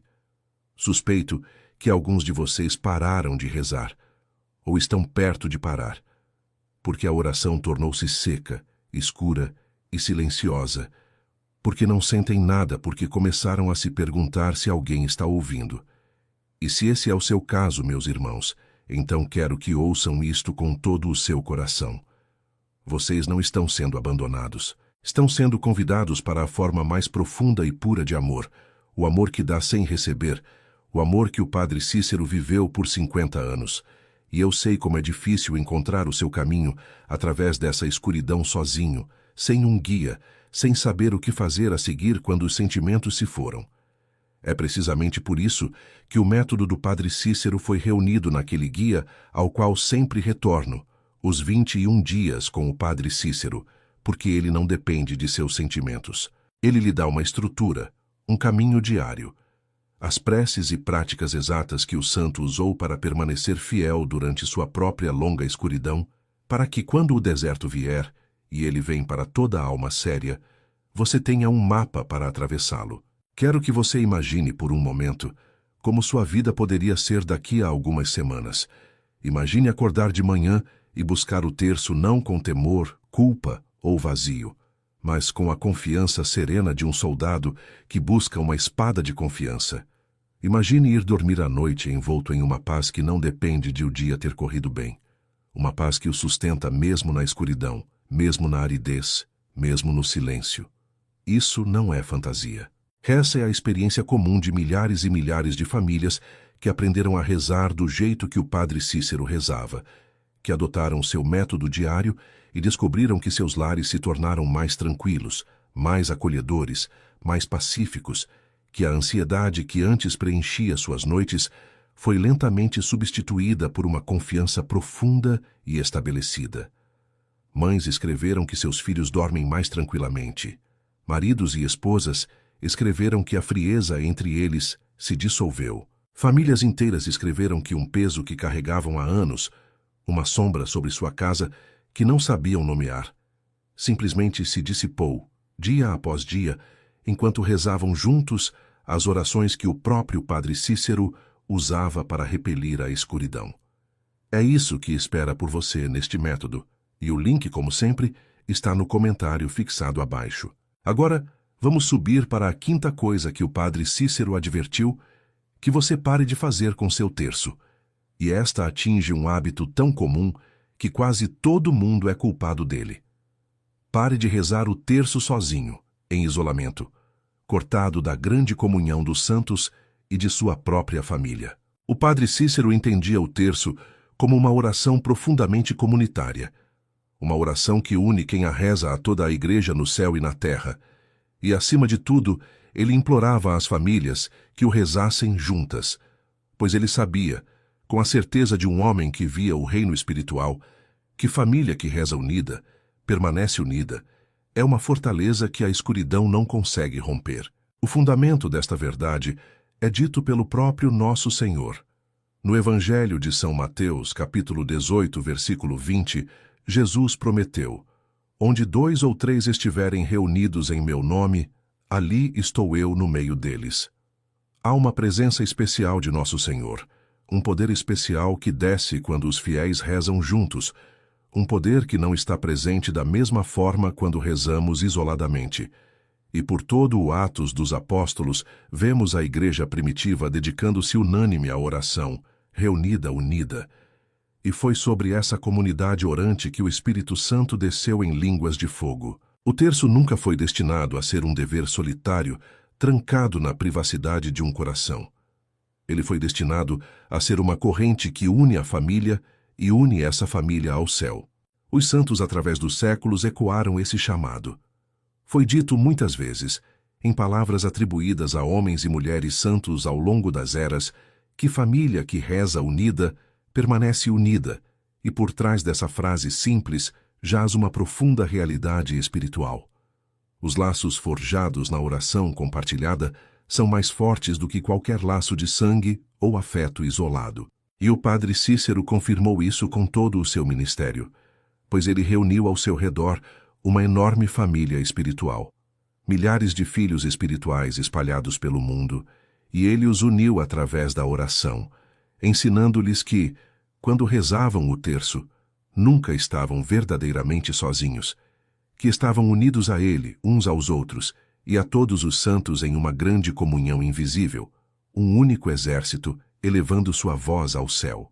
Ele garantiu famosamente aos seus filhos espirituais que não entraria no céu até que tivesse conduzido cada um deles através dos portões, que sua oração por eles nunca cessaria, e pediu-lhes em troca que rezassem, sempre rezassem, e que rezassem juntos. Deixem-me contar, enquanto percorremos este quinto caminho, sobre uma família, a família de um homem chamado Antônio. E conto a história deles porque ela mostra o que acontece quando o terço retorna ao centro de um lar. Antônio era pai de 3 filhos, com 48 anos, e sua família estava silenciosamente se desfazendo. Não de uma forma dramática que os vizinhos pudessem notar, mas daquela maneira lenta e silenciosa com que tantas famílias se desmoronam em nossos tempos. Todos na casa viviam em seus próprios mundos isolados. Os filhos desapareciam em suas telas no momento em que chegavam em casa, cada um em um quarto separado, cada um em um universo brilhante à parte. Antônio e sua esposa haviam mergulhado em uma espécie de frieza educada, 2 pessoas gerenciando um lar juntas, mas já não se encontrando verdadeiramente, já não falando sobre nada que realmente importasse. Não havia conflito aberto, apenas uma distância crescente, um gelo que se instalara sobre a casa como um nevoeiro, tão gradualmente que ninguém notou o que estava acontecendo até que acordaram um dia e se perceberam estranhos vivendo sob o mesmo teto. A ferida mais profunda na família de Antônio era invisível, e isso a tornava ainda mais perigosa. Seu filho mais velho, com 17 anos, começara a deslizar para uma escuridão que Antônio sentia, mas não conseguia alcançar. O rapaz tornara-se taciturno e retraído, com olhos distantes. Uma dureza estranha estabelecendo-se sobre um rosto que outrora fora tão aberto e cheio de luz. Antônio suspeitava que coisas estavam acontecendo na vida de seu filho, das quais ele nada sabia. Influências, ideias e talvez desesperos que estavam afastando o rapaz da família e da fé. E Antônio sentia-se totalmente impotente. Um pai observando seu filho ser levado pela correnteza mar adentro, sem conseguir alcançá-lo, incapaz até de encontrar as palavras para chamá-lo de volta. Ele ficava acordado à noite, consumido pelo medo de estar perdendo o filho, de que o rapaz estivesse desaparecendo em um mundo de sombras e que não houvesse nada que ele pudesse fazer para impedir. E em seu medo e desamparo, Antônio rezava, mas rezava sozinho, em segredo, na privacidade de sua própria angústia, e parecia que nada mudava. O ponto de virada aconteceu, como essas coisas muitas vezes acontecem, por meio de um encontro inesperado e uma decisão simples. Antônio ouviu um padre falar em um domingo sobre o padre Cícero, sobre como o santo insistira que as famílias devem rezar o terço juntas, que existe um poder na oração familiar compartilhada que nenhuma oração individual consegue igualar, que quando uma família se ajoelha unida e eleva o terço ao céu, eles erguem um muro de proteção ao redor de cada membro, especialmente daqueles que estão mais perdidos, mais vulneráveis, mais sob ataque. E Antônio, desesperado pelo filho, decidiu tentar. Não foi fácil. Na primeira noite, ele anunciou que a família rezaria o terço junta após o jantar e foi recebido com olhos revirados, suspiros pesados e resistência aberta, e seu filho mais velho recusou categoricamente e saiu batendo o pé para o quarto. Mas Antônio não desistiu. Ele rezou com a esposa e os 2 filhos mais novos naquela primeira noite, e na noite seguinte, e na outra, e lentamente, bem lentamente, algo começou a mudar na atmosfera daquele lar. A princípio, a mudança foi quase imperceptível. Mas em poucas semanas, as crianças menores começaram a aguardar com expectativa pelo terço da noite, pelos 15 minutos em que as telas se apagavam e a família se reunia sob a luz aconchegante da sala para rezar unida. E a frieza entre Antônio e sua esposa começou, bem suavemente, a descongelar, pois há algo em ajoelhar-se lado a lado diante de Nosso Senhor que dissolve as muralhas que construímos uns entre os outros. E então veio a noite que Antônio lembraria pelo resto da vida. Seu filho mais velho, aquele que estava perdido, o que vagava à deriva mar adentro, apareceu silenciosamente na entrada da sala, enquanto a família rezava. Ele não se ajoelhou. Não se juntou a eles. Simplesmente permaneceu ali, nas sombras da porta, e ouviu. E na noite seguinte aproximou-se um pouco mais. E na noite seguinte a essa, sem uma palavra, sem qualquer anúncio, sentou-se entre eles e pegou um terço. E quando a família chegou ao mistério das dores, a agonia de um filho que sofreu, Antônio viu, pelo canto do olho, que seu rapaz chorava silenciosamente, sob a luz da lâmpada. E compreendeu que a muralha de oração que sua família havia construído, noite após noite, tinha finalmente alcançado a criança, que estava se afogando, e começado a trazê-la de volta à margem. Meus irmãos, eu já compartilhei 5 das 10 coisas que o padre Cícero vos advertiu a parar de fazer com o vosso terço, e estamos apenas na metade da escadaria. Vimos a mente errante de Rosinha, o apego supersticioso de Marcos, a pressa frenética de João, a inconstância emocional de Clara e o isolamento solitário de Antônio. E em cada um deles, a mesma arma que jazia morta em suas mãos ganhou vida no momento em que aprenderam a manejá-la, como o padre Cícero ensinou. E prometi a vocês repetidas vezes que existe uma 10ª coisa, um segredo final e o mais devastador, a única advertência que o padre Cícero deu que está acima de todas as outras, a única coisa que pode silenciosamente anular o poder do vosso terço, mesmo quando tudo o mais está correto. E eu ainda estou guardando isso. E guardarei até que tenhamos subido os degraus restantes, porque vocês ainda não estão prontos para recebê-lo. Mas ele virá. E quando vier, mudará a maneira como vocês seguram aquelas contas pelo resto de suas vidas. Portanto, continuemos nossa subida. E cheguemos agora à 6ª coisa que o padre Cícero vos advertiu a parar de fazer com o vosso terço. E esta exige grande coragem para ser ouvida, pois toca o estado de nossas próprias almas. Parem de rezar o terço enquanto se apegam ao pecado não arrependido, enquanto se recusam a perdoar, enquanto guardam ódio ou rancor em seus corações. O padre Cícero, que passou incontáveis horas no confessionário, por vezes até 15 ou 16 horas em um único dia, ouvindo os pecados da multidão que viajava de todo o Brasil para se ajoelhar diante dele, compreendeu melhor do que quase qualquer um que a oração e o pecado não arrependido não podem habitar juntos no mesmo coração, que elevar palavras santas ao céu enquanto se cultiva o ódio ou se apega deliberadamente ao pecado grave é construir com uma mão enquanto se destrói com a outra. As Escrituras falam disso com uma clareza cortante. No Evangelho de São Mateus, capítulo 5, versículos 23 e 24, Nosso Senhor ensina que, se você levar sua oferta ao altar e lá se lembrar de que seu irmão tem algo contra você, deve deixar sua oferta, ir primeiro reconciliar-se com seu irmão e então voltar e oferecer sua dádiva. Primeiro a reconciliação, depois a oração. E no mesmo Evangelho, capítulo 6, logo após ensinar o Pai Nosso, Jesus adverte que, se não perdoardes aos outros as suas ofensas, também o vosso Pai não vos perdoará as vossas. O próprio terço contém as palavras: perdoai as nossas ofensas, assim como nós perdoamos a quem nos tem ofendido. E o padre Cícero advertia que pronunciar essas palavras, enquanto se recusa a perdoar, é proferir um julgamento sobre a própria alma, é pedir a Deus que retenha de você exatamente o que você está retendo de outro. Os santos compreendiam que a alma deve estar preparada para receber as graças da oração, que um coração obstruído pelo pecado não arrependido e pela falta de perdão é como um solo sufocado por espinhos, no qual a semente da oração não consegue criar raízes e dar frutos. E o padre Cícero confirmava isso a partir do confessionário, onde via, dia após dia, o peso terrível que o pecado não confessado e não arrependido impõe à alma humana, e a extraordinária libertação que vem quando esse peso é finalmente deposto. Ele era conhecido, às vezes, por recusar a absolvição àqueles que iam até ele sem verdadeira contrição, que queriam o conforto do perdão sem a entrega do arrependimento.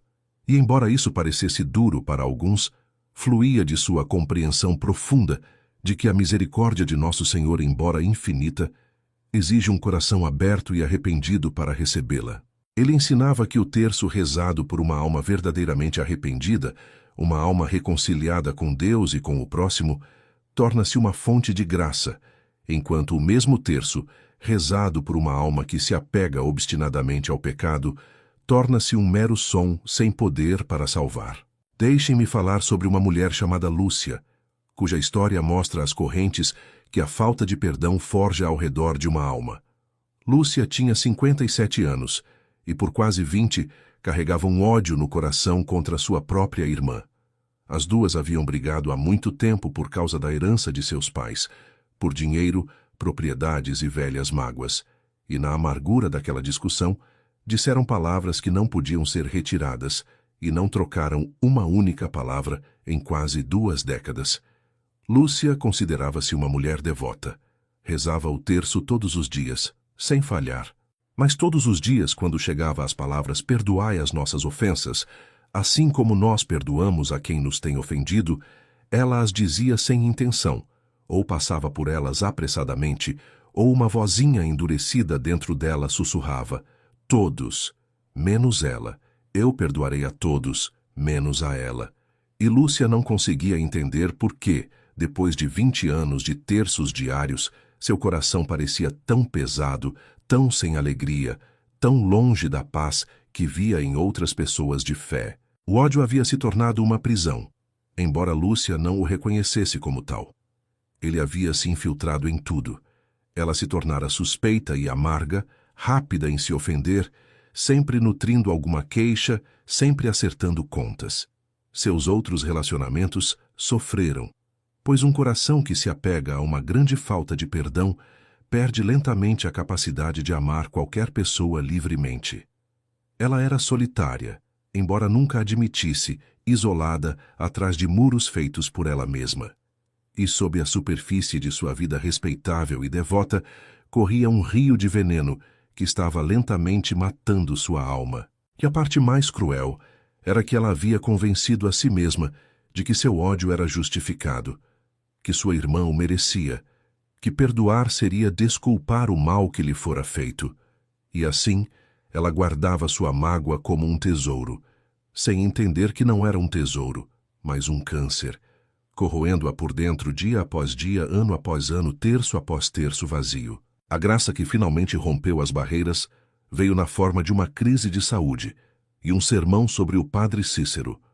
Lúcia adoeceu gravemente e, no medo e na vulnerabilidade da doença, foi confessar-se pela primeira vez em muitos anos, uma confissão de verdade, e o padre, um homem idoso e sábio, falou-lhe sobre o padre Cícero, sobre como o santo ensinava que a falta de perdão é um muro que impede nossas orações de chegarem ao céu, que não podemos nos agarrar ao ódio com uma mão e buscar a Deus com a outra. E ele lhe perguntou suavemente: "Há alguém que você não perdoou?" E Lúcia, que guardava seu rancor por 20 anos, finalmente, na fraqueza de sua doença, na proximidade de sua própria mortalidade, desmoronou e confessou o ódio que carregava por sua irmã. E o padre lhe disse que, enquanto ela não perdoasse, seus terços diários continuariam sendo o que foram por 20 anos, belas palavras que não subiam além do teto. E naquele dia, tremendo, aterrorizada, Lúcia pegou o telefone e ligou para a irmã com quem não falava há quase 20 anos. E quando sua irmã atendeu, Lúcia só pôde dizer entre lágrimas: "Eu sinto muito. Eu te perdoo. Por favor, me perdoe." E as duas mulheres choraram juntas pela distância de 2 décadas, e Lúcia disse que, quando rezou seu terço naquela noite, pela primeira vez em 20 anos, as palavras "perdoai as nossas ofensas, assim como nós perdoamos a quem nos tem ofendido", subiram de seu coração como fogo em direção ao céu, e ela sentiu a presença de Deus inundar sua alma como água em um deserto. E agora, tendo ouvido a história de Lúcia, devo fazer uma pausa mais uma vez, porque sua dor é tão comum, tão generalizada, que sei que habita muitos dos corações que me ouvem esta noite. Muitos de nós carregamos essas feridas ocultas, esses velhos rancores, essas mágoas não perdoadas, e nem percebemos como eles estão bloqueando o fluxo da graça em nossas vidas, como estão silenciosamente drenando o poder de nossas orações. E aprender a perdoar de verdade, a depor esses fardos antigos, não é algo que possamos fazer sempre sozinhos, apenas com força de vontade. Exige graça, exige um método, exige o tipo de disciplina espiritual diária que amolece o coração endurecido. E mais uma vez lhes digo que é precisamente isso que o padre Cícero entendia, e o que ele incorporou na prática diária que foi reunida em os 21 dias com o padre Cícero, pois entre esses 21 dias estão os exercícios espirituais exatos que o santo usava para purificar o coração, para liberar o ressentimento, para preparar a alma para receber a torrente plena de graça que o terço pode derramar. Não é apenas um livro de orações, é um caminho de cura interior, o próprio método do santo para remover os muros que impedem nossas orações de chegar ao céu, e vocês o encontrarão esperando por vocês no comentário fixado abaixo desta mensagem. Subamos agora à 7ª coisa que o padre Cícero advertiu que você deve parar de fazer com seu terço. E esta não aborda como você reza, mas por que você reza, a própria intenção oculta em seu coração. Pare de rezar o terço apenas para si mesmo, apenas para suas próprias necessidades, seus próprios desejos, seu próprio conforto. O padre Cícero ensinou que o terço atinge seu poder pleno quando se torna uma intercessão, quando o elevamos não apenas por nós mesmos, mas pelos outros, pelos que sofrem, pelos moribundos, pelas almas do purgatório, pelos pecadores distantes de Deus, pelo mundo inteiro quebrado e ferido. Ele mesmo passou a vida oferecendo suas orações e seus próprios sofrimentos pelos outros, e ele entendia que há uma misteriosa multiplicação da graça que acontece quando nos esquecemos de nós mesmos e rezamos por nossos irmãos. A palavra de Deus nos chama repetidamente a essa intercessão. Na primeira carta a Timóteo, capítulo 2, versículos 1 e 2, o apóstolo Paulo exorta que se façam súplicas, orações, intercessões e ações de graças por todos os homens. E na carta de São Tiago, capítulo 5, versículo 16, nos é dito que oremos uns pelos outros, para que sejamos curados, pois a oração de um justo tem grande poder quando realizada. Há um poder na oração de intercessão, um poder que flui daquele que reza e alcança vidas a grandes distâncias, até mesmo vidas que essa pessoa jamais conhecerá. E o padre Cícero compreendeu esse poder mais profundamente do que quase qualquer santo da era moderna, pois ele se considerava, em suas próprias palavras, um co-sofredor com Nosso Senhor pela salvação das almas, e ele derramava seus terços como chuva sobre os campos ressequidos de um mundo necessitado. Ele derramava seus terços como chuva, sim. E agora, meus irmãos, ouçam esta verdade final e mais terna, pois é aqui que tudo o que percorremos juntos encontra seu descanso. Cada um desses 7 avisos, desde a maneira como você segura as contas até a razão escondida em seu coração, nunca teve o propósito de sobrecarregá-lo com medo, mas de libertá-lo, de devolver-lhe a arma que o céu colocou em suas mãos e que tantos têm segurado de forma errada, sem saber, por anos. O padre Cícero não nos alertou para nos condenar. Ele nos alertou porque nos amava, porque podia ver o que um terço rezado corretamente pode fazer contra as trevas, e ele não suportaria ver uma única alma lutar a batalha desta vida com uma espada segurada pelo lado errado. Você agora segura a espada corretamente. Você agora sabe o que interromper e, muito mais importante, você agora sabe o que começar. E assim faço-lhe este último convite, e o faço como um amigo que nada quer para você a não ser a paz. Tudo o que o padre Cícero reuniu, cada oração que ele sussurrou na escuridão de sua cela, cada intercessão exata e escudo diário que ele usou para proteger almas ao redor do mundo, foi colocado para você no livro que aguarda no primeiro comentário fixado abaixo desta mensagem. Os 21 dias com o padre Cícero, o método secreto do santo para vencer batalhas espirituais e alcançar milagres. Abra-o não porque lhe falte algo, mas porque você está finalmente pronto para lutar como deve. E considere oferecê-lo como um presente àquela pessoa que você trouxe no coração durante toda esta mensagem, aquela que se afastou da fé, aquela que sofre, aquela que está sob ataque e nem sequer sabe disso. Não há maior ato de amor que você poderia oferecer a ela hoje. Antes de ir, faça uma pequena coisa que alcança mais longe do que você pode imaginar. Deixe nos comentários as palavras: Padre Cícero, ensina-me a rezar. E que esta seja a sua primeira oração de intercessão, oferecida não apenas por você, mas por cada alma ferida que passará por esta mensagem, esta noite necessitando de esperança. Curta, inscreva-se neste canal e compartilhe esta mensagem com alguém, não como um favor a mim, mas como um ato de fé, um pequeno terço de caridade lançado sobre as águas de um mundo faminto. Pois cada coração que isto alcança é uma lâmpada a mais acesa contra a noite.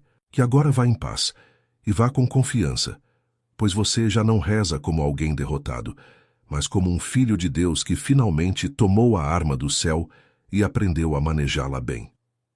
A batalha é real, mas a vitória já está prometida, e a mesma mãe que segurava a mão do padre Cícero está agora estendendo a mão para a sua. Segure a mão dela, reze seu terço corretamente, e observe, nos dias que virão, como o céu começa a responder a uma oração que finalmente chega ao seu trono. Que Deus Todo-Poderoso o abençoe, o Pai e o Filho e o Espírito Santo, e que seu terço nunca mais caia em silêncio. Amém.